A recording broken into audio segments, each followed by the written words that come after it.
कल साहब S-400 मांग लिया है रशिया से, फिर आपने किस चीज का खौफ है? मतलब ठीक है, वो लास्ट टाइम तो पिछले महीने साल हमने जंग में एक तबाह कर दिया था, मुझे याद है। मैं आपसे एक अपील करूंगा, एक रिकमेंडेशन भी दूंगा कि ये पाकिस्तान वाली फितरत छोड़ दो। हर चीज में मांगा नहीं करा करो। मांग ली है, मांग ली। ये मांग ली का क्या मतलब होता है? India is not Pakistan. One, number two, Pakistan को भी मांगना नहीं चाहिए। We are buying it. जनाब, सीधे सीधे बिजनेस की बात हो रही है, स्ट्रेटेजिक बिजनेस की बात हो रही है, स्ट्रेटेजिक मैन्युफैक्चरिंग की बात हो रही है। आप बोल रहे हैं मांग ली। मुझे तो यही नहीं समझ आ रहा। अब रशिया के पास पहुंच गए हैं। अब रशिया के साथ क्या सेटिंग हो रही है कल साहब, जरा ये भी बताएं कि एक तरफ S-400 फटाफट आ गया, दूसरी तरफ एग्रीमेंट हो गया। कल साहब ये चल क्या रहा है? मतलब इंडिया पैनिक कर गया है? ये फ्रैंकली ये मजाक की बात नहीं कर रहा, ये एक बड़ा यस, स्ट्रेटेजिक यस, क्वेश्चन है। यस। आपने कहा हमने मदद नहीं ली या वो हमारी मदद के लिए नहीं आए। मैंने आपको फिर से याद दिला रहा हूं, मांगना बंद करो। अपने दिमाग में से ये वर्ड निकालो। ये जो कल आपके साहब, कैरेक्टर में, आपके कंट्री के प्राइड में भरा हुआ है ना, हर चीज मांगेंगे, कल साहब मांगेंगे मुझे और मांगेंगे और उससे ज्यादा, ये बंद करो। इंडिया नहीं मांगता। मतलब मैं बड़ी इकोनॉमी से जंग शुरू कर दूं? यार हम तो छोटी सी इकोनॉमी है। इंज उड के पहने हैं तो छड़ दियो कल साहब, तो तो पता तुसी ते फौजी हो यार। कल साहब दात दियो ना यार, सारे थोड़ी जी यार है साडा छोटा मुल्क है लेकिन पूरा होता ਤੁਹਾਨੂੰ नहीं साल लैन देना, मतलब छोटा मुल्क होके मैं रोने के नाते मैं आपको चाहूंगा, मैं चाहूंगा कमर चीमा, अपने मुल्क को कभी छोटा मत समझो।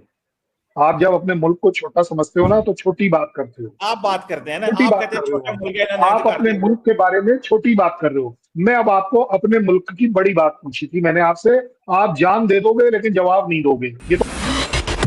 तो दोस्तों, पाकिस्तान के चीमा साहब फिर से आ गए हैं मैदान में। अब की बार उनको बड़ी मिर्ची लगी है कि रशिया से चौथी स्क्वाड्रन का जो S-400 है वो भारत आ रहा है और ये आकर पाकिस्तान के बॉर्डर के ऊपर तैनात होगा, जिससे पाकिस्तानी चीख रहे हैं। वैसे पाकिस्तान के चीमा साहब को कर्नल साहब ने ढंग से रगड़ दिया है। ये बोल रहे थे कि हम S-400 मांग रहे हैं रशिया से, जबकि मांगा नहीं है, पैसे देकर खरीदा है पाकिस्तान और भारत में।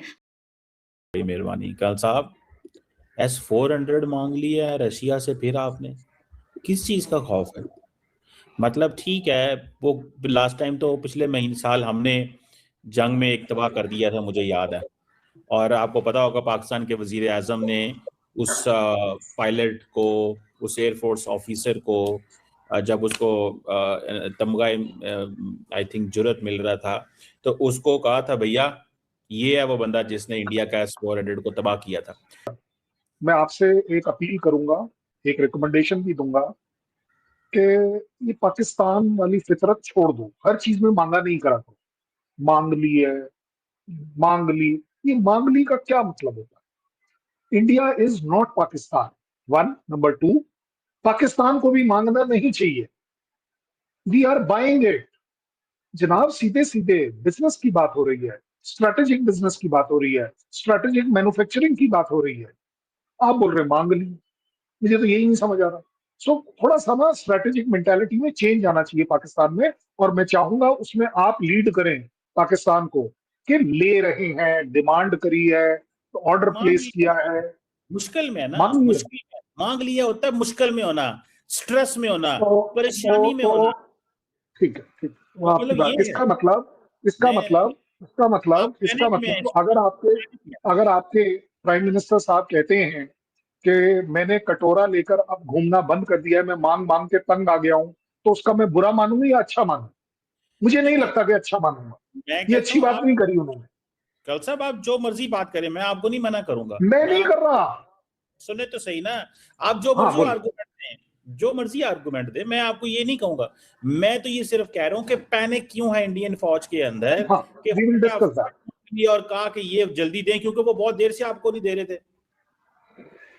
मैं आपसे, मैं आपने जैसे जैसे जो जो पॉइंट बोले हैं मैंने लिख लिए हैं। मैं कोई भी ऐसा पॉइंट अवॉइड करूंगा ही नहीं। सवाल ही नहीं उठता कि मैं कोई कहूंगा। लेकिन मैं आपको एज अ स्ट्रेटेजिक एनालिस्ट, आपकी रेपुटेशन स्टेक पर है, मत यूज करे इस तरह के वर्ड जो पाकिस्तान की फितरत या कैरेक्टर डिस्प्ले करे कि मांगी जाती है चीजें। इंडिया ने मांगना बंद कर दिया है। ना कभी मांगते थे, ना मांगते हैं। ना मांगेंगे। I think we both can learn from each other. Next जो आपने बात करी, अब आती है बात वर्नेबिलिटी। भाई अगर हमारी वर्नेबिलिटी नहीं होती तो हमने ये ऑर्डर ही क्यों करे होते? We want our air defence to be strong, there is a doubt.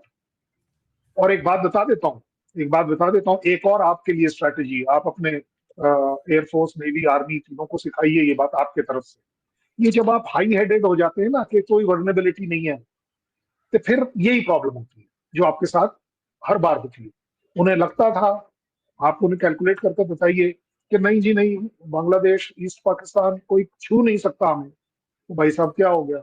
आपको लगा कि नहीं जनाब, कारगिल में तो हम सीधे ग्लेशियर के ऊपर चढ़ जाएंगे, आपको पता है क्या हो गया? सो मत करिए इस तरह की गलतियां, क्योंकि you are a man of new world, new Pakistan. उसे दिखाना है कि वनरेबिलिटी होना कमजोरी नहीं होती है, कमजोरियों को ओवरकम किया जाता है। आपको एयर डिफेंस का जमाना है तो आप अपनी एयर डिफेंस तैयार करेंगे। आपका इनडायरेक्ट वेपन्स का सिस्टम है, इसलिए आजकल आप ड्रोन और मिसाइल के ऊपर कंसंट्रेट करेंगे। सो नथिंग, मैं फक्र से कहता हूं एज आर्मी मैन, वनरेबिलिटी होना मुझे सिखाता है कि yes, how do I take my defences correctly. Next, हम कमजोर हो गए, वेल जो भी कह लीजिए।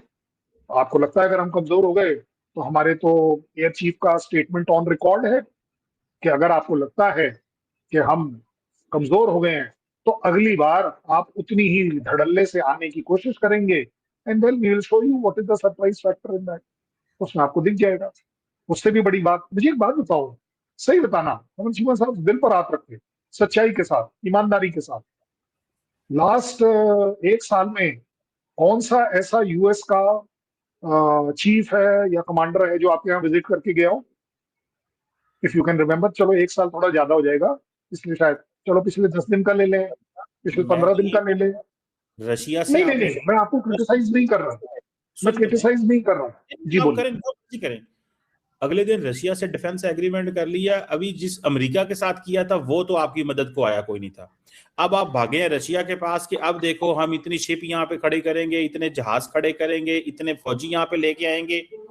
मैं सिर्फ इतनी बात कह रहा हूँ कि रशिया अमेरिका से पहले 20 साल से एग्रीमेंट कर रहे हैं, लेमोआ कामाकासा पता नहीं केड़े हो रहे की कर छड़िया उन्होंने नाल 20 साल दुक्का $20 अरब का आपने असला भी खरीद लिया। और जब हमारे साथ जंग का मौका आया वो भाईजान आपके साथ, बल्कि उन्होंने आपके लिए स्टेटमेंट तक नहीं दी, बल्कि आपको मुश्किल में डाल दिया, बल्कि आपके वजीर आजम की सारी खारजा पॉलिसी को तितर बितर करता। अब रशिया के पास पहुंच गए हैं। अब रशिया के साथ क्या सेटिंग हो रही है कर्नल साहब, जरा ये भी बताएं कि एक तरफ S-400 फटाफट आ गया, दूसरी तरफ एग्रीमेंट हो गया। कर्नल साहब ये चल क्या रहा है? मतलब इंडिया पैनिक कर गया है? ये फ्रैंकली ये मजाक की बात नहीं कर रहा, ये एक बड़ा स्ट्रेटेजिक क्वेश्चन है। Strategic is that yes, when you cater for your defenses, when you cater for your defense forces, it is not a matter to be taken as low. We would like to be very responsible. लेकिन आपके मेरे को word को पकड़ना है इसलिए बड़ा जरूरी है। आपने कहा हमने मदद नहीं ली या वो हमारी मदद के लिए नहीं आए। मैंने आपको फिर से याद दिला रहा हूँ, मांगना बंद करो, अपने दिमाग में से ये वर्ड निकालो। ये जो आपके कैरेक्टर में, आपके कंट्री के प्राइड में भरा हुआ है ना, हर चीज मांगेंगे और मांगेंगे और उससे ज्यादा, ये बंद करो। इंडिया नहीं मांगता। अब आपका जो स्पेसिफिक सवाल था उस पर आ जाता हूँ। मैं S-400 पर आ जाता हूँ। ऑन रिकॉर्ड S-400 की जो डिमांड थी, एक पर्टिकुलर डिमांड जग जाहिर है कि हमने क्या खरीदा। हमने अपने वो 5 सो कॉल्ड स्क्वाड्रन्स खरीदे हैं।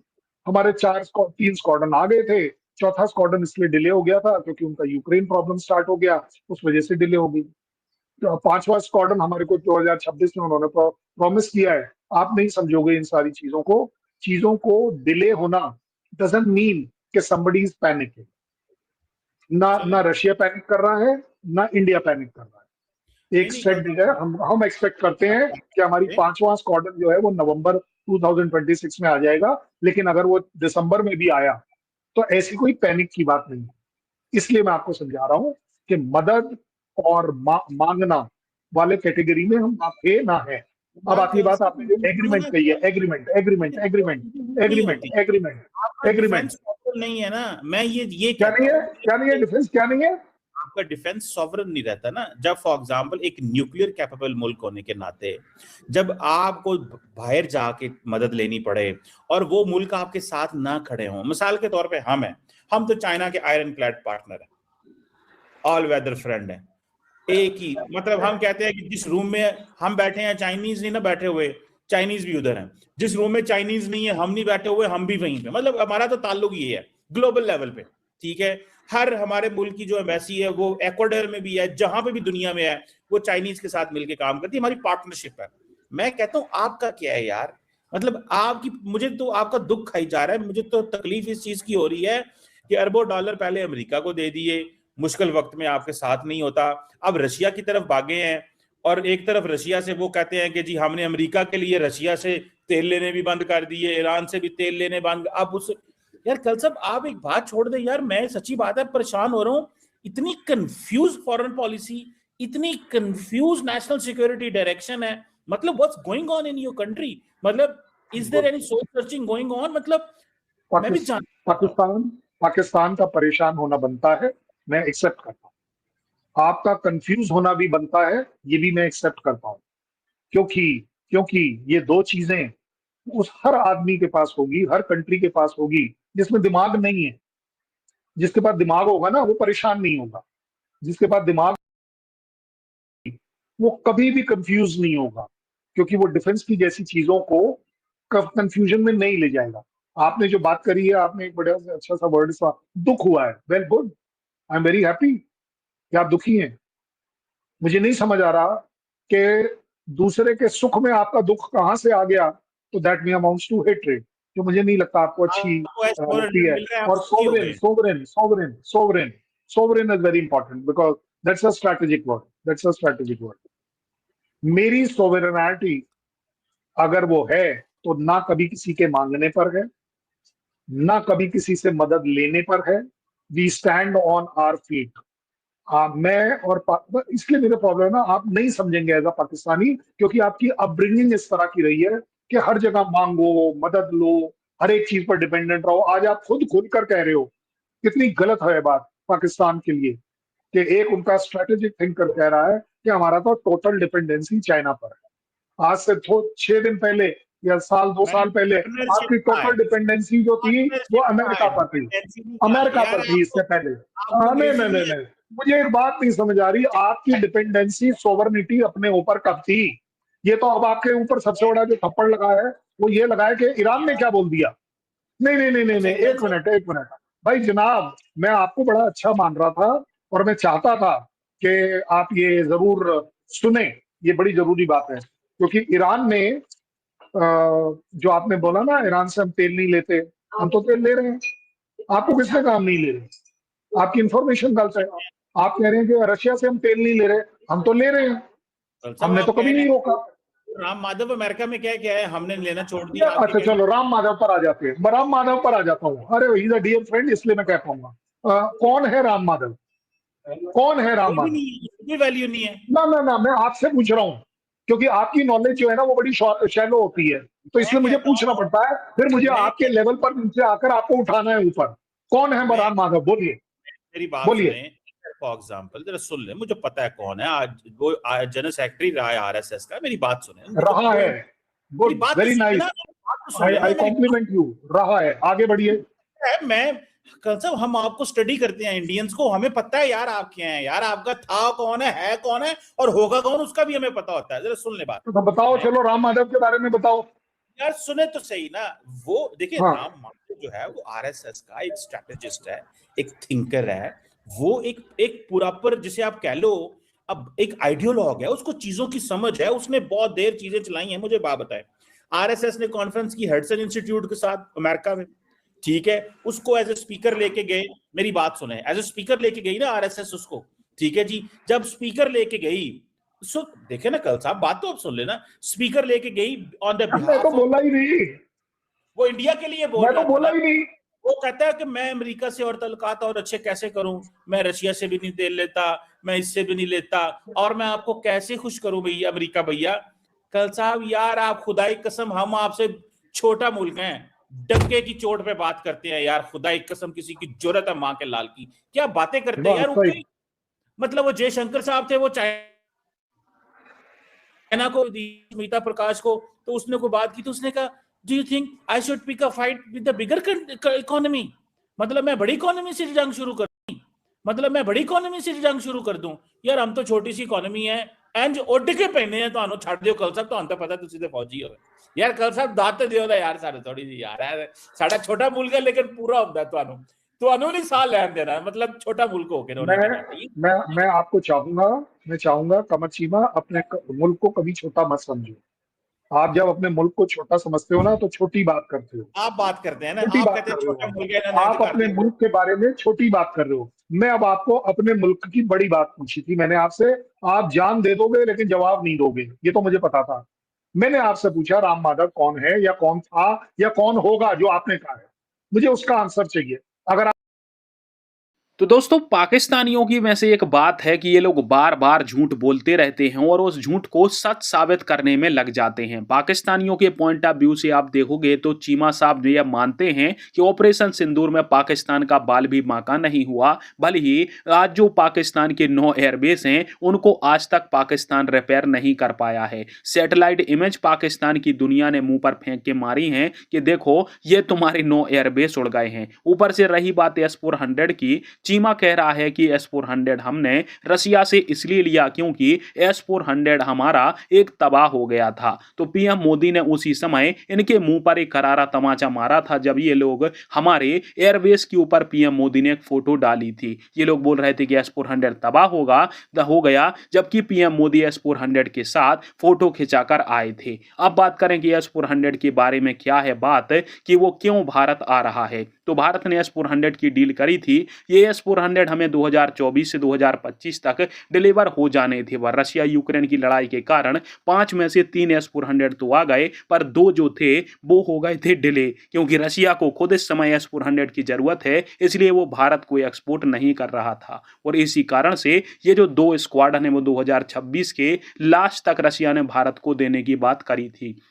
और रही बात पाकिस्तानियों की मांगने की, ये बोल रहे हैं कि भारत रशिया से S-400 मांग रहा है, तो भैया हमने मांगा नहीं है, पैसे देकर खरीदा है, और पैसे भी छोटे मोटे नहीं दिए हैं, $5 बिलियन दिए हैं, जिसके लिए तुम सऊदी अरब, कतर और यूएई के पैर पड़ते रहे थे, उतना पैसे का अकेला भारत ने S-400 लिया है। और वैसे भी जो 1 बिलियन के लिए IMF और सऊदी अरब के सामने नाक रगड़ते हो, एक स्क्वाड्रन की कीमत S-400 की 1 बिलियन से भी ऊपर जाती है, 1.25 बिलियन के आसपास आती है। और पाकिस्तानी भी भारत को अपने लेन से देखने लगे हैं, इनको लगता है कि भारत रशिया से S-400 मांग रहा है, जबकि हमने मांगा नहीं है, रशिया से पैसे देकर खरीदा है। क्योंकि ये लोग जाकर चीन से हर चीज मांगते रहते हैं कि हमें ये दे दो वो दे दो, सऊदी से भी मांगते हैं, तो पाकिस्तानियों की आदत है कि हम मांग रहे हैं।